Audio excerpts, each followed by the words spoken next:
Hey, it's Billy Nash. Welcome to the Luxury Real Estate Show with moi. It's episode 14. I can't believe we've done 14 of these already. But today we kind of reverse roles here. And I was actually getting asked a bunch of questions, and I thought it was super cool. And I was on a show called Where's My Money with Jason Rash. So we figured Rash, Nash, kind of sounds similar. So I had to get on the show. But he's an awesome guy, great entrepreneur, real estate investor, social media guru. So I figured let's just replay episode 14 of the interview that I was just on with Jason. And I hope you guys like it. And I'll talk to you soon. All right, welcome back to Where's My Money? My name is Jason Rash. And if you follow any of my podcasts, you know that I'm always talking about money. I'm always talking about keeping your attention on your money and how to grow it and everything else that involves money. But today I've got a special guest in the studio. His name is Billy Nash. Billy is a former private banker turned top luxury real estate agent with a comprehensive knowledge and expertise in the luxury market throughout South Florida and beyond. Now, while that all might sound impressive, this gentleman has sold over $500 million in business. And in real estate. That's incredible. That's absolutely incredible. He was also there for the collapse of Bear Stearns. But another reason why I wanted to bring you on the podcast, you had a television show called Selling Mega Mansions, which we're going to dive into that. And you have a new one coming out called Mansion Quest. That's going to be on Netflix. And we're going to talk about all of that coming up. So Billy, thank you so much for being on the show. Thank you, brother. I appreciate it very much. And I'm looking forward to this session. Yeah, it's going to be great. Now you're well connected into the luxury market. And I get this question a lot because I'm a real estate investor myself. What's going on in the world of real estate? What do you see that's happening? So I've been in the real estate business for just about 6.5 years. I've sold, hundreds and hundreds of millions of dollars in beautiful, luxurious properties throughout South Florida, really from Key West throughout the Palm Beaches. Yeah. My office is based here in Palm Beach County, but I'll go where the deal is. If the deal makes sense, I'll go. I'm a licensed realtor in the state of Florida. That means I will go find you and I will sell your house if the deal makes sense. Nice. But as far as the market in general, we've definitely had a frenzy during COVID, which everybody read about. Everybody needed to get out of the big cities. They weren't safe. We had Florida is free. A lot of people love DeSantis. Yeah. And, we had this incredible migration to Florida, 1,000 people a day. I came here on that, by the way. Let me just say that I literally just moved here, man. We came here. We came from Colorado. It was a blue state, and hey, it's a red state. I really like what DeSantis says, and I'm like, I literally, when I was driving that moving truck from Georgia to Florida across that state line, I felt like I was sliding into home plate. Just throwing that out there. Exactly, and at the end of the day, it doesn't snow. Yeah. So Florida is a great place. The lifestyle. Tax reasons, bring up your family here.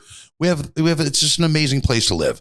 So to hang your hat and sell luxury real estate in Florida made sense for me. I came down about 8 years ago from New York. I was a banker in the city, a private banker for 22 years. But the real estate market has definitely cooled off in the last 12 months. Okay. We went through a frenzy for 2.5 years. Every Tom, Dick, and Harry had their real estate license.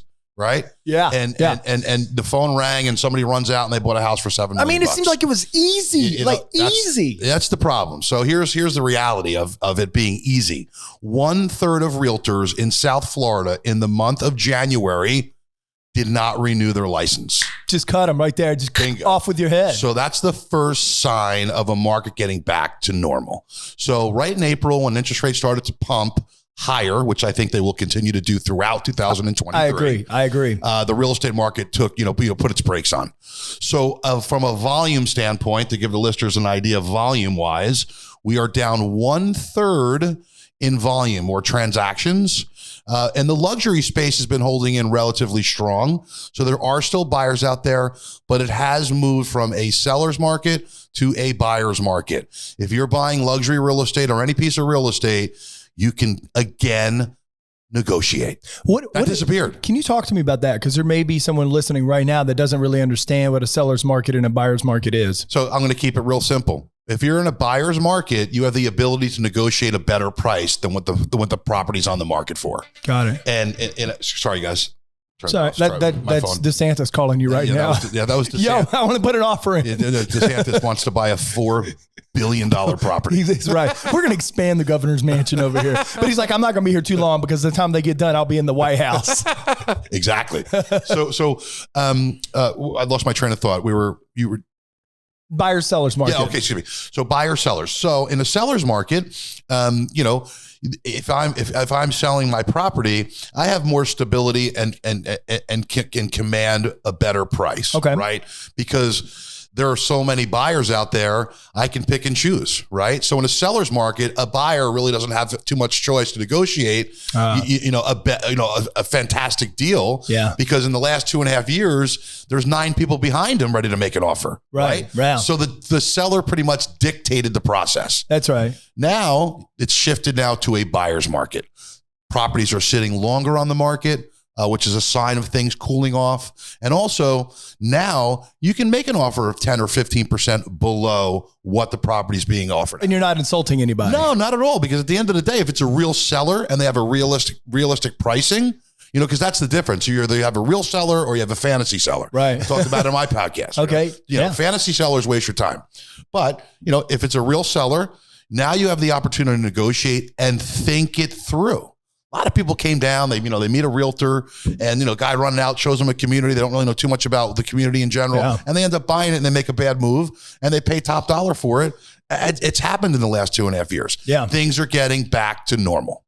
My wife and I have moved across the country multiple times, and every time we've done it, we always rent in the area first for the year. We'll get an apartment. Like right now, I'm living in an apartment, and I'm just, I want to know like what's around me, like how accessible is the beach, how accessible is Whole Foods, how accessible are the things that I need. Because it's for me, it's all about location. I could live in a smaller house, doesn't have all the amenities. I don't need an elevator. But if I'm in proximity to my gym, if I'm in proximity to activities outside, that's the most important thing to me. And I think some sage advice for a lot of people is whenever you start to see hype and it starts driving up, just go get an apartment and just wait. It'll cool down, right? It is cooling down. And you are in a better position now than you were a year ago because you got dry powder.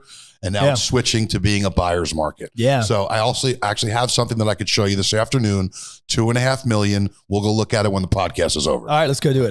Doing a deal. Let's go. Hey, I love it. I love it, man. I'm a salesman at heart, man. I'm always pumping my own stuff. I think that's one of the secrets of being successful in sales. You cannot be afraid of self-promotion. Like if you have a product or to offer, you have to be able to plug it in anytime, all the time, and make lighthearted of it if you can. I've said this before. It's not about, it's not ego driven. It's being proud of what you do. Yeah. Right. So when any business that you're in, you're an entrepreneur.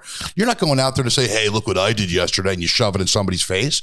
What you do is you promote it because you're proud of it. Yeah. And that's what I do. I'm proud of the shit that I do. Yeah. So I'm constantly posting things on Instagram and, on Facebook, and I'll, take full page ads out in the Palm Beach Post because I'm proud of my clients and I'm proud of the services that I deliver. Yeah. Period. Yeah, I think that's great. So many people, they're not married to the product or they don't believe in the product, so they don't push it, or they may, and let's speak to those people in sales right now. I believe in any industry, cars. I don't care if you're selling cars, you're selling houses, my wife and I sell anti-aging hair and skincare products. We do well with it, like incredibly well with it. I thought your skin looked amazing too. I got some skincare products I could sell you, by the way. We can get yours looking great. We'll just reverse the time there for you, man.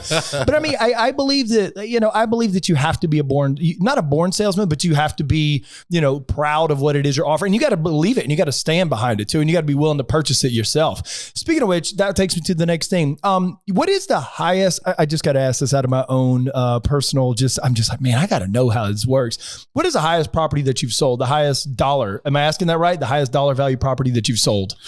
So in luxury real estate, the highest dollar asset that I have sold is $25 million. Whoa. Okay. All right. So I have a bunch of 20s.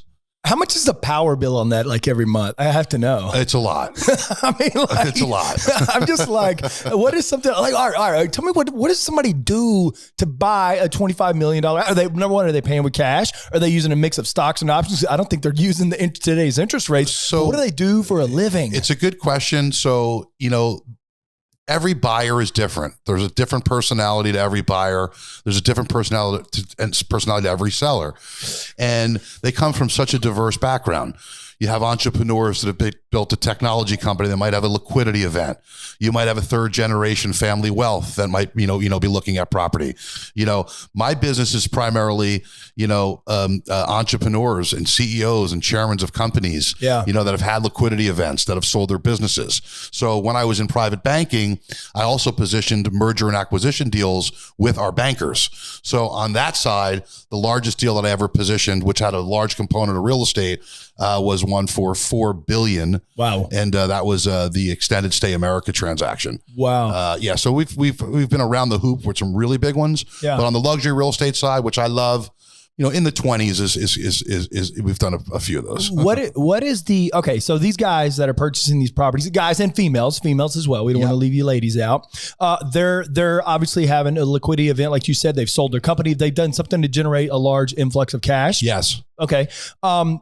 And do they pay cash for these things? So it's a good question. So I've sold, hundreds and hundreds of millions of dollars of real estate. And in the last six and a half years, I think I've had 2 mortgages. Okay. That's it. Wow. It's all cash. Yeah. So these buyers know that they don't want the bank to dictate the process. Right. Right. They have the capital. And what my clients typically do is they have other assets in their portfolio.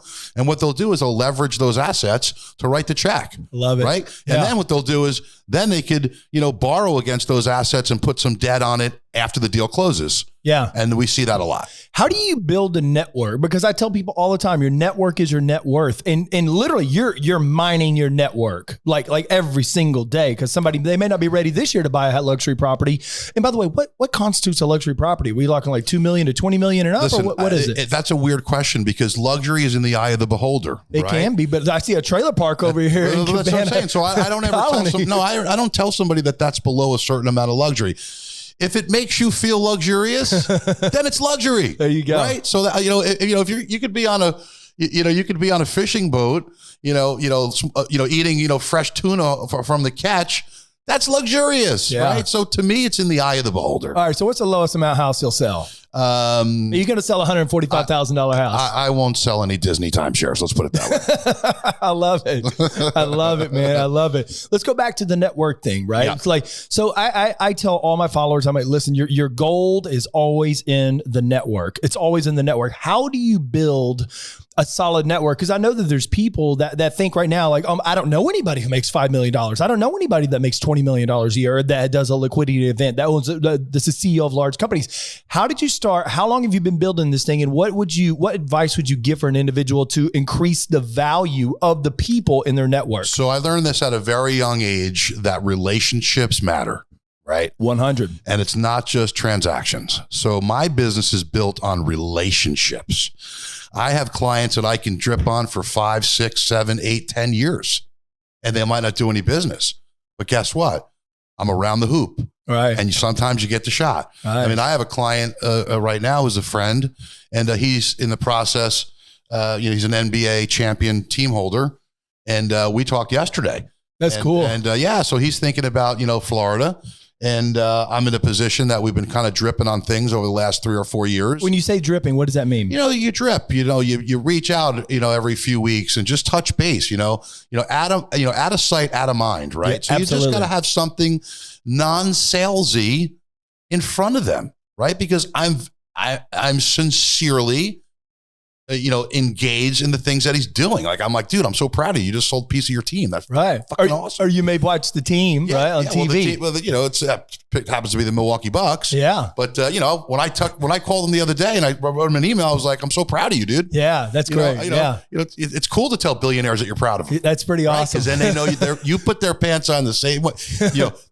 You put your pants on the same way they do. Yeah. Right. I'm just short $1 billion. Yeah, exactly. Except when they're in them, they're going to go make $1 billion. That's about right. No, I think it's fantastic. Let's talk to the individual that has the big dreams, because obviously I was a dreamer, dude. Yeah, you strike me as an individual that knew you were early, like primed for greatness at a young age. Anybody listening that's broke, I was too. Man, that's how you do it. That's how did you get out of that? Walk us through that. So when I was in college, I went to college on all financial aid. I didn't have shit. I grew up in my mother's apartment, my mother's basement.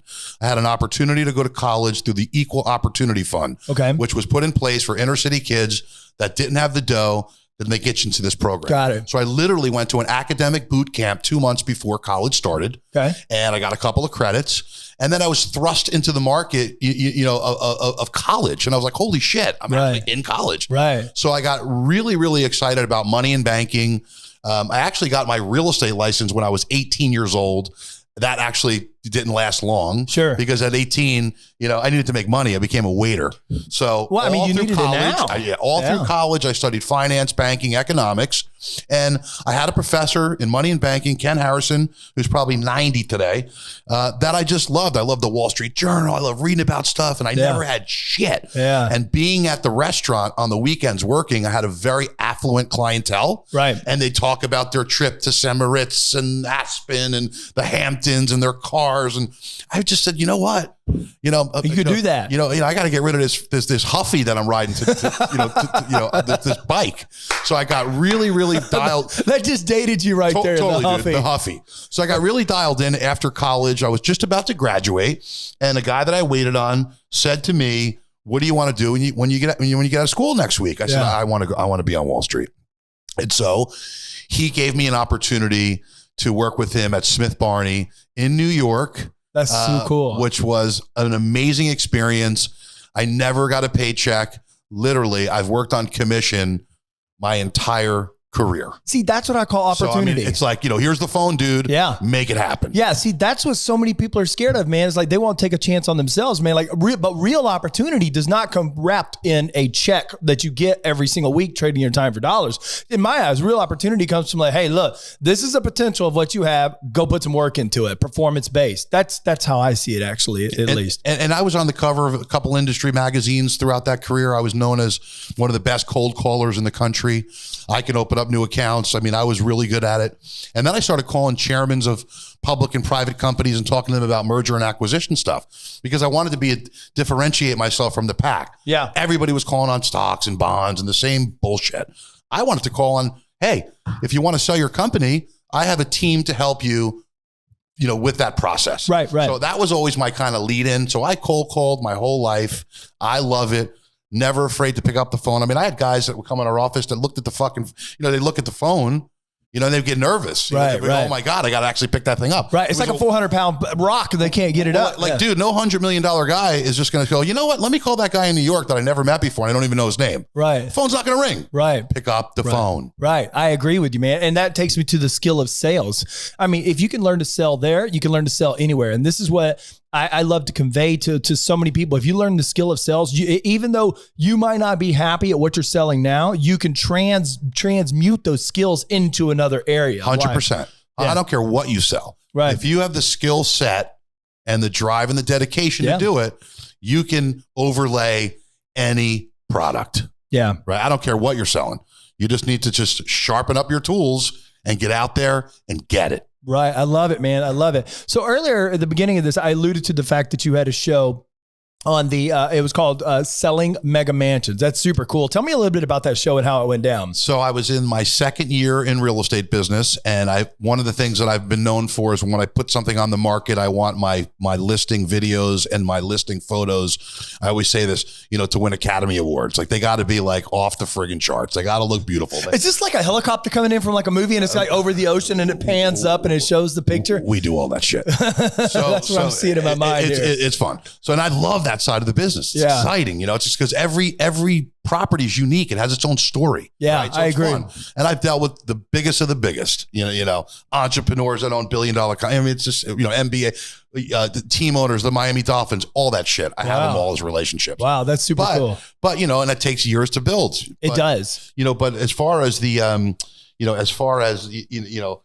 getting the properties on the market and getting them dialed in, it's something that you have to really be dedicated to. I see sometimes I see guys that, if you're not willing to put something on the wall in your in your living room, why put it out into the marketplace? Yeah. That's what I always thought of. Like I'd see the worst photography and I'm like, oh my God, I would never hang that in my living Somebody room. shot this house with their iPhone. I mean, I literally. see it. Dude, I see it. But when the market was easy, like it wouldn't matter. We'll put a $400,000 home up there. We'll just shoot it with our iPhone. They didn't want to pay anybody, and they would sell. And now it's that little bit of resistance these agents can't deal with. If you Google some of this shit, I saw one a few weeks ago, and the second half of that, the second floor still had hurricane shutters up. Wow. Wow. And they took photos. Wow. I'm like, what? Open them up. Dude, it was incredible. So I see crap like that. So we're really focused on that really high-end luxury value proposition. Yeah, it seems like the cinematic angle is your thing, like that. That's your unique selling point. So you asked me about the mega mansions. So what happens was, I'm sorry, I got distracted. That's okay. So just means you're into it, man. That's all. It just means you're into it. I get all fired up. So what happened was the producers of this show reached out to me and they're like, hey, we see your listings. They're incredible. We want to do some episodes of selling mega mansions with you as the broker. We want you to do our real life situations on deals. And I was like, well, shit. All right. I never did TV before, but it sounded pretty cool to me. Right. So we shot, I think, 7 episodes. They're all on Nash Luxury. My website, if you go to nashluxury.com, and my website has my YouTube channel. All of those 7 episodes are on there, and they're cool. They were fun. Yeah. So I didn't know what the hell I was doing. They just followed me around with a camera. Yeah. So it was cool. So there was like 7 different buyer-seller situations in each one. And some of the homes that are on there turned out to be pretty fun, iconic homes in the last couple of years that have traded that I put on the show. Wow. So the house that Donald Trump Jr. bought with his girlfriend, I actually had that on my show. Is that over here 3 years ago in Admiral's Cove? Yeah, Admiral's Cove. I didn't want to give it away, but I guess we'll give it away. Well, everybody knows. Yeah. Everybody knows you can't get in there anyway. I mean, well, if you want to see it, go to my website. I'll do that. But it was great. So we shot 7 of them, and it turns out people watch them. It's constantly on. It's repeat television. I've built some amazing relationships from the television show. Yeah. And I've probably sold close to $100 million from the show. I was going to say. It was great exposure. Yeah, if they see you jumping it off the cliff, they're like, this dude can handle any situation. He's the guy to sell our house. You know what I'm saying? They know that I have their best interest at heart. Yeah. And I do not play. Yeah. Right? You got me as your advocate, and we will get shit done. We'll get it done, man. I love it. So you have a new show now. Yes. Let's talk about that new show coming out. And you have the deal with Netflix. I want to talk about how you parlayed that, but let's talk about the show itself first. So it's actually, I came up with this idea about a year ago, and we shot the pilot, right? So I said, I see a lot of these shows, and I wanted to take, I don't know if anybody has seen The Chef's Table on Netflix. Yeah, I've seen clips of it. But it's super, super cinematic. Like, they don't even have to speak. Right. But the cinematography is just incredible. So I said, why don't we take that same cinematography concept, right? Right. And parlay it into, of course, luxury real estate all over the world, where I'm going out and finding or going on a quest on behalf of a billionaire family to find them the best of the best, whether it's in Austria, whether it's in Japan, whether it's in southern France, whether it's in California. So I'm on this quest to find this property for a particular client. So we shot the pilot, and we actually have a producer that works alongside of Netflix. We're going to be out in LA in 2 weeks to meet with him, and they are pitching it to them. We're actually changing around the sizzle reel to add more international things. Yeah. And hopefully while we're in Europe this summer, we'll be able to film a few of the episodes. That'd be cool, man. It'll be killer. I love Europe, so we're going to be there. Yeah. I mean, I'm seeing it in my mind. Like I had a picture of like Indiana Jones, and you've got a picture of a house here that you keep looking back at, and you're crawling through caves, and exactly. It may be that extent. I don't know. And you find something out in the middle of a jungle somewhere. Well, just imagine Indiana Jones showing up in a beautiful suit and a Bentley. There you go. That's the difference. And that's the difference right there. I love it. So that's how did you, what did this, I know some people ask, like, they were like, man, if I could just do a show, this could get on Netflix, right? What is the real reality, A, of getting a show on Netflix, but B, like, what does something like that even pay? Like, how do you make money from that? Like residuals? Do you know it? Listen, all that stuff for me is all up to the guys in LA. They'll present it with me, because what I did is I went about this, and I have an attorney that's in Miami that is an excellent attorney for us, but he actually represents Pitbull. No doubt, right? He knows his shit, yeah. Right. So you go to a guy like this, Leslie Ziegel is his name, and he runs an amazing group in Miami. Okay, he's the best. Okay, so getting his advice. One of the things he advises me on, which I took his advice, was to own all the content. Right. So anything you do, trademark everything. So how did you do that? I went to an attorney in New York, that does trademark law, and we were able to trademark Mansion Quest. And so that's cool. So we own all the intellectual property for Mansion Quest anywhere in the world. Nobody can use Mansion Quest in any of their advertising ever because we as a team own it. That's great. So that was cool, right? Yeah. So now I own the stuff. So it's cool. So I can keep it. I can control it. What would you say right now to that person that's listening to this right now that thinks all that stuff's, they just think, that's just a waste of time. It's a waste of money. Cause I hear that from a lot of people, man. Like, oh, trademark's a waste of money. I'm not going to do all that. I thought it was valuable, man. I thought it was valuable. Yeah. How important is it? Cause I think it is. What if you get into something and then 2 years from now, somebody goes, hey, by the way, you're using we have we have a business in Australia called Mansion Quest and you're using our trademark. We own it. You got to cease and desist. Right. That's what can happen. And you got power behind that. Exactly, because you own it. Yeah. So that's what I thought. I didn't want to have any, I did not want to have any bumps in the road that if the show is, gets picked up and we go and shoot 12 episodes, I own them all. There you go. I own this, right? Yeah. How does what is the reality of it getting picked up, something like that? Like it's hard, dude. Okay, talk to me about that. It's hard. You got to have the right team around you to get them to present it to the right people. And that's the key. It's surrounding yourself with the right people to get the show and seen. So, you have to use a certain type of camera that they accept for Netflix. Okay. And again, it's not guaranteed it's going to go on Netflix. There's other platforms that we could go, we're going to see what the best deal is. Right. Because once they see the new sizzle reel, I think we'll have multiple choices because there's a lot of crap on television. Yeah, I agree. Right? And my show will be incredibly awesome. He says it with confidence, man. And I love it. He's saying it with confidence. So, and I think it's important for people that whenever they're getting something like this, or they get a deal or they get an offer, that it's no guarantee that you're going to get the keys to the kingdom either. No, definitely not. Yeah, I mean, they could just cancel it after, we got 2 episodes. We're not feeling this. We're making budget cuts or whatever it may be. Exactly. But for me to go out and film 6 of them, for me, it also makes sense for my business. Yeah. Right? Because it's beautiful luxury properties all around America. It's what you do. And abroad. Exactly. It's what I do. Yeah. Right? What is the craziest real estate story that you could tell me? Like just wild.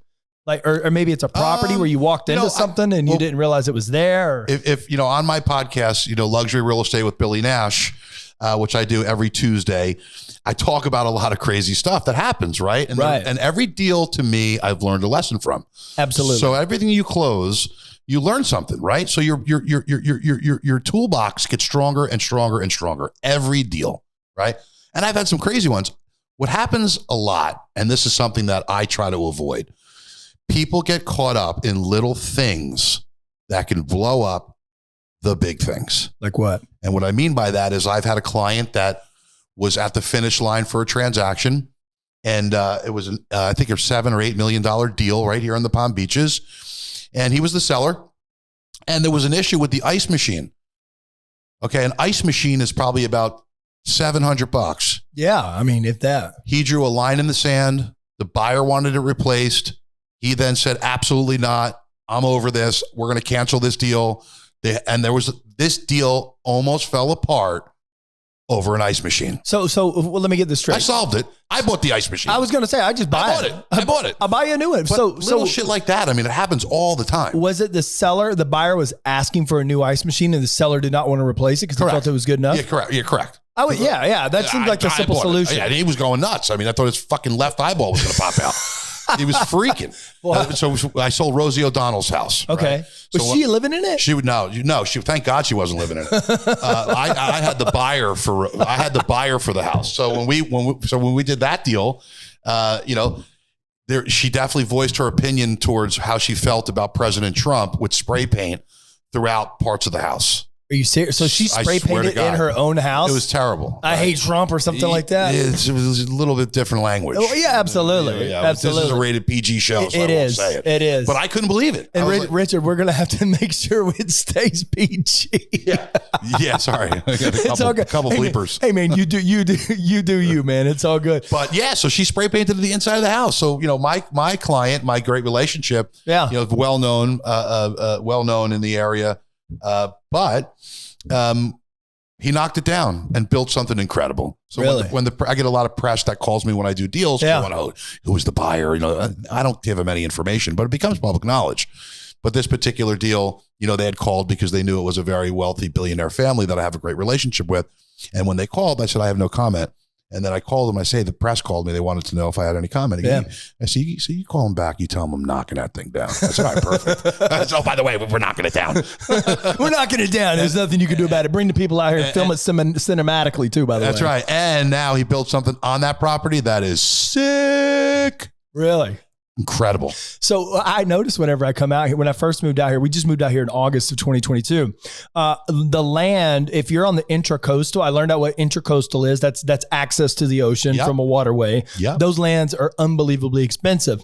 Right over here where I live, my son is learning to drive, so we're driving around all these neighborhoods. We pass by this house, and it's a total dump. And I'm like, all right, let me see what this thing's worth. $7.5 million. It's the dirt. I was like, this is a knockdown. Like, it's the dirt. And it's going to cost you 7.5. Then it's 100 to knock it down, maybe a little more. And then another 8 million to build up what you want. It's really a $20 million deal is what it is. We recently sold one on the intercoastal for 15. Actually, it was more of a wider open bay view for almost 15 million. Yeah. I just sold something down in the Florida Keys. I have the number one sale for the year this year in the Florida Keys. Yeah.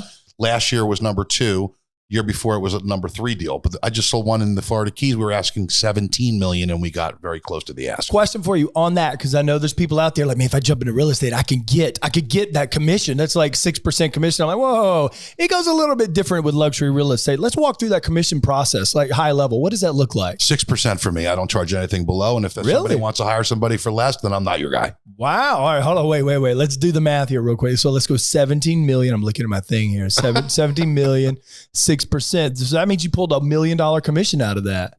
We don't talk about commission. Is my math correct? Yes or yes? But the point is, I'm not going to undercut the services that I provide and undercut the fees because I am the best at what I do. I love it. And if you're hiring the best, you hire me. That's right. You know, I was voted the best real estate agent in Palm Beach County by the Palm Beach Post 4 years in a row. I was nominated. So that tells you something. Yeah. Right? You want to hire me, you're going to pay 6%. Yeah. And you've built a massive network. You want to hire somebody to pay you that'll take your listing for 4%? Yeah. I got 1,000 of those guys. And they don't have the network. There's only one of me. That's right. I love it, man. I love it, dude. That's what makes it worth it, man. It's only money. At the end of the day, you're the guy that can get the deal done.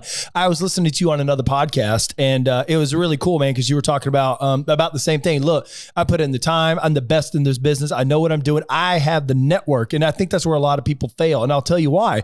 I've got a house out in Colorado and my real estate agent did everything she could to sell this house. Bought it for $680. We put it on the market for 1.15 or 1.19 just a few months back in September or June, excuse me, should I say. And it got knocked all the way down to 99999. It's just the way the market is out in Colorado. Yeah. Anyway, the buyers finally wound up walking because we couldn't come to a deal. But the main thing was I have a roofer situation with an open pending lawsuit between the roofer and Nationwide, and the buyers didn't want to buy a pending house with a pending lawsuit on it. So we're trying to close that up. But I've learned though in those moments though, like it is important to hire. And I'm not saying she was not the right person. So Megan, if you're hearing this, I'm not talking about you. I'm saying I could see situations where knowing the right market and the right buyer and the right people, like this house right here is going to fit XYZ. This is exactly what they're looking for, and having a pool of leads in your back pocket that makes it worth the 6%. And another thing that's I think is really, really important is hiring someone that knows how to close a deal. That's important because we all got pretty pictures. We all got the internet. Yeah. But at the end of the day, who is your advocate that's negotiating on your behalf? Yeah. That is critical. You need to hire a deal maker, and especially in a market that's shifting, not your friend's cousin's aunt's uncle's brother who just got his real estate license. Right. That's a bullshit guy. Right. Might be a nice guy. Right. I don't want him selling my $10 million house. Seriously. Yeah. I don't have a $10 million house, but a smart entrepreneur is going to think these things through. He wants to hire the best of the best. So negotiating skills to me are the most important aspect of the business. I love it. You want to hire a guy with 30 years of experience of doing deals, or do you want to hire a guy that just got his real estate license? You know what I'm saying? So it's hard. It's not an easy business. How did you get into luxury real estate? Did you start selling lower end items? Or No, did you just I came right out of the box. My first listing was $32 million. Okay. How did you get that? It was a former client. From the banking world. Banking business. Okay. Yep. I told them I got my real estate license. I had relocated down to Florida. I left banking. I took 2 years off. And then I was going to get back into the banking business. And I said, you know what? I'm done with it. After the 2008 collapse, the banks became so over-regulated. It was incredible. There was no entrepreneurial spirit anymore. I couldn't have social media presence. Right. The only thing I could say is what Morgan Stanley wanted to say. Right. I couldn't tell you what my opinion was. Right. This is the opinion of our analysts. It was hard, right? Yeah. So I missed that entrepreneurial building a business. I went, 22 years as a financial advisor in the banking business without one customer complaint, 2 market collapses, right? Yeah. So I never got any chalk on my cuffs, and that was key. Yeah. Right. So, so what was your question again? my question was, how did you get into the luxury real estate market? Yeah. So I always loved nice things, nice products, right? Yeah. I just do. I mean, I like nice shit. Yeah. To be honest with you. I like nice stuff too, man. I like nice stuff too. I like nice shit. I mean, I like nice cars. I like to fly in beautiful planes. I mean, I just like nice things. I like to go to nice places. I like good wine. So I just like it, right? Right. Luxury real estate is in a way is very, very is very correlation, a direct correlation between luxury real estate and luxury products, of course, right? So, if you own a $7 million house, you're probably not pulling up in a $30,000 like junker Kia Soul. You're going to have a Bentley, right? So all these things are intertwined. So I liked all this nice things. So I said, you know what, if I'm going to throw my hat in the ring, I'm going to go I'm going to go into the luxury real estate business. Got it. No better place to do it, but in South Florida. Right. No snow. And I did it. And, my first couple of deals were, like $4 million, $7 million, and then $22 million my first year. So I was the rookie of the year for the Kai's Company, which is the largest privately held brokerage in the state. We have 7,000 agents, and we do close to 10 billion in volume. Wow. So Illustrated Properties is the division that I'm in. Okay. 47-year history here in the Palm Beaches. No one sells more $1 million homes than Illustrated Properties in the Palm Beaches. So we have a very good brand. So I joined this company, just about 7 years ago because I loved the fact that it was entrepreneurial, right? Yeah. I can call the chairman. He came up and spent some time with me. And what he said to me, he said something really, really important. You just do what you do and we'll support you. And that to me was huge. That's so huge, my first like week in the business, as God's honest truth, I'm so used to a banking environment where everything was compliance driven. And so I could have Facebook and I could have Instagram. And I was like, you know what? I really want to give my opinion on Facebook of what I think what the markets are going to do. Right. Yeah. What my feeling is for the real estate market. So I went to my manager and I said, hey, can I run this by our compliance officer before I post this, being compliant? And she looked at me like I had 3 heads. She goes, what do you mean? What are you talking about? I said, I want to give my opinion on what I think the real estate. She goes, so then put it out there. Why are you coming to me? Yeah. She's like, what are you talking about? She's like, you're a professional, put it out there. I'm like, so I'd have to get this approved. Yeah. She goes, as long as you don't say anything really dumb. I'm like, no, I'm a smart guy. Yeah. So I put something out on the real estate market, and the first person to like it and make a comment was the chairman of our company. And I was like, I found my home. There you go. And that was it. And the rest is history. So that takes me to another question. So I'm a real estate investor, but at the same time, I'm like, man, I could sell this stuff. It's not like I don't know what to look for. I bought 16 homes in 18 months. I know exactly what I'm looking for, what will sell. Now my properties are like 200 grand, but at the same 200 grand each, but at the same time, but in 10 years, they're going to be 700. Exactly. but at the same time, I mean, you just scale that up to a bigger house. It's not that hard to understand how real estate works. So somebody like me who's just moved to the area, high energy, love sales, done sales all my life. I've got my own brand. I've got a massive following on social media. Not afraid to voice my opinion. How is somebody like me get started? Obviously, I need a real estate license, so we'll bypass that step and save you the breath. But how would I get started in an area down here? And I'm just asking for my own selfish needs here. I'm like, would it be possible or even feasible for me to break my foot into the market? Not 100%. Break my foot, but get into the market. No, 100%. You just and this is a long lead business. Yeah. Right. It takes time. I'm not going anywhere. Right? It takes time. And the key in this business is to get a mentor, man. Get somebody that you look up to. Get someone that's doing business. Right. And learn from them. Right. Maybe you say, listen, I got an opportunity. I'm not going to be able to land this listing on my own. I don't know what the hell I'm doing. Right. So, I'd rather get a 25% referral from someone that's doing $70, $100 million in business a year. And again, I don't do a ton of transactions. Right. My deals are relationship deals. So if I do 15 deals a year, it's kind of my sweet spot. Yeah. Last year we did 12. Yeah. Right. So that to me is fun because I can focus on everyone with myself, with Kim, with Tracy. Yeah. Both work for me. Tracy's my wife and Kim works for me. But they support me to let me do what I do. Yeah. Right? But to be around the hoop with top producers is a good thing. You learn. I still learn from people, dude. I don't go out there and be like, I'm the best. I'm ranked number 2 in the firm, right, out of the entire firm. But the guy that's number 1, he's rocking. I love it. Good for him. Yeah. He's got a great brand. And I look at the shit that he's doing. I'm like, Vince, can I use that sentence? Yo, can I borrow that, man? Or you just say it, right? Like, sorry about that, Vince. I totally stole that from you. You can bill me later, right? That's what I said. That's what I said. But no, I mean, I've been thinking about going into like the real estate game. I mean, again, I'd be great at it. My wife's like, dude, you'd be great at it. And I'm like, man, I may just go get my license. Well, you should. I may just go off and get my license and blow it up. The good thing is because you would look at it as a career. Yeah, right? And a real business. Yeah, a lot of people. I got other businesses, but I'm saying, but a lot of people get into this as like a hobby, or they think it's quick money. It's quick, it's easy. And again, going back to what I said in the beginning, 1/3 of the realtors in South Florida didn't renew their license. Yeah. That's screaming that it got back to normal. So check this out. I was actually in an event with Patrick David. Do you know who that is down in Miami? Yes. So he's down there, got 3,000 people in the room. I'm in the room with him. And he's like, everybody here who's in the real estate space, raise your hand. That's going to be mortgage. That's going to be lending. That's going to be agents. What was the conference for? Just business conference. Entrepreneurs? Yeah, entrepreneur business conference. 2/3 of the people raise their hands? Oh yeah, at least 80%. Exactly. 80% of, and there's 3,000 people in the room. He's like, this is not going to get any better, guys. There's 1.9 million realtors in the country. Right. It's a lot. It is a lot. There's over 250,000 in Florida. It's a lot. It's a lot. Yeah. But there's only one me. Right. They're not going to outwork me. They're not going to outwork me, and they're not going to outwork you. That's what I was telling my wife. I was like, man, when I put my effort into something, I'm not afraid of the work. That's the one thing I'm not afraid of is work. Like if it takes work, it takes work. It's like Rick Ross said, man. It's like, look, I'm not afraid of the work. I'm not afraid of making moves. I just don't want to waste time trying to make the move, and it turned out to be the wrong move. PTWs. If you listen to one of my podcasts, I talk about PTWs. Which one is that? What episode is that? Professional time wasters. Yeah. And there's a lot of those. Yeah. I don't want to work with any PTWs. Absolutely not. As we close this podcast out, I just want to say this has been great. It's been refreshing.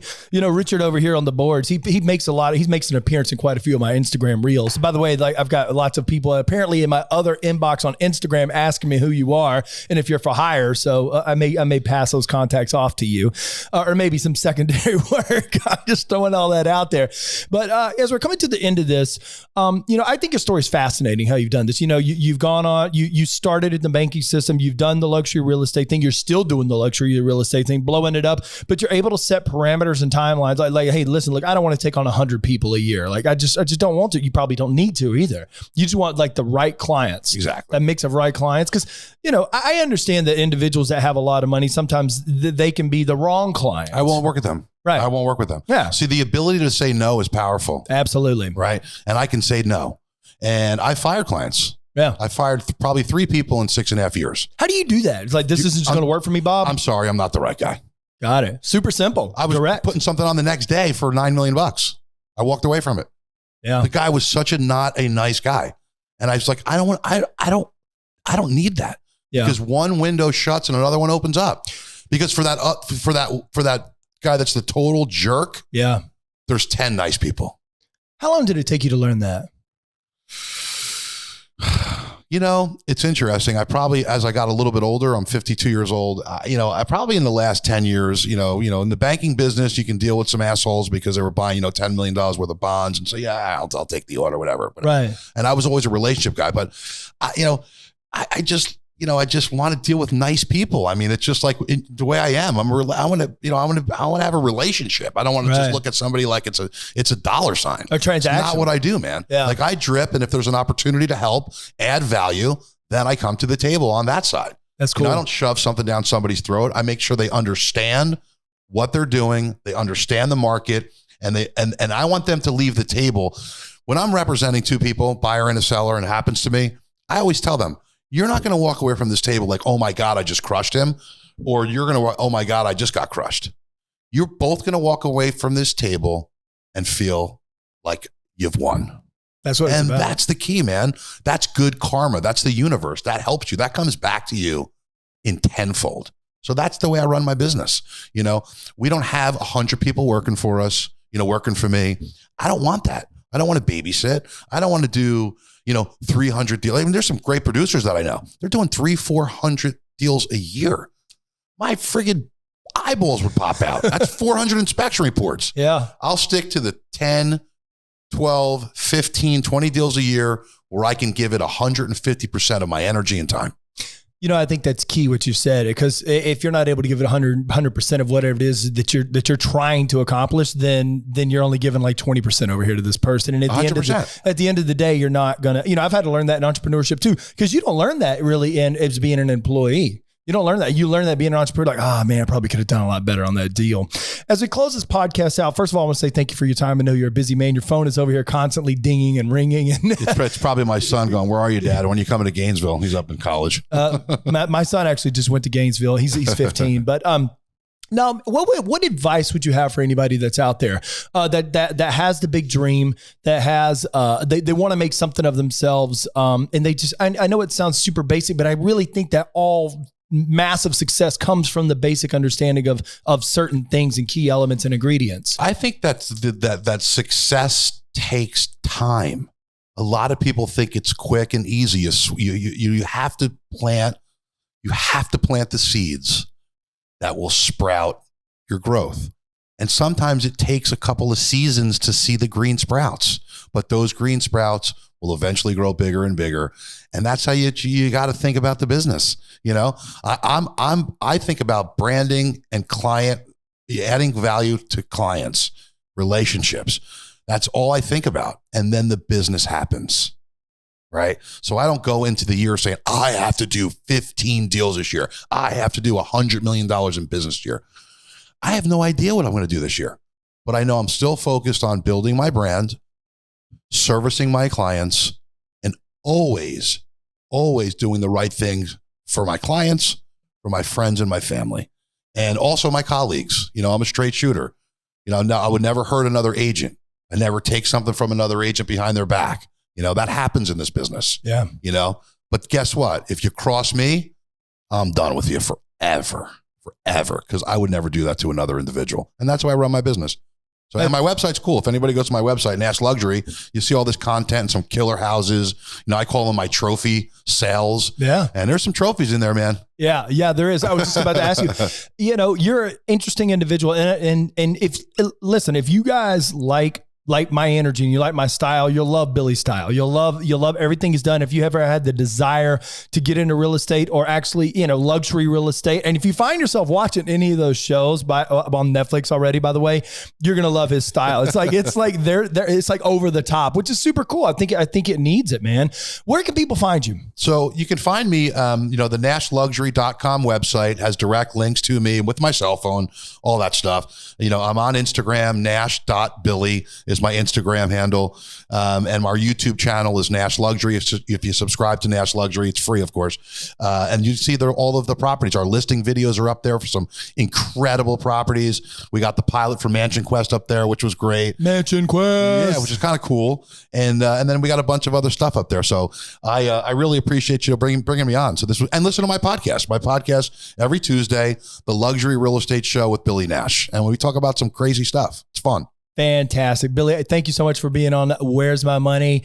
And at the end of the day, guys, keep your eyes on your money. Thank you so much.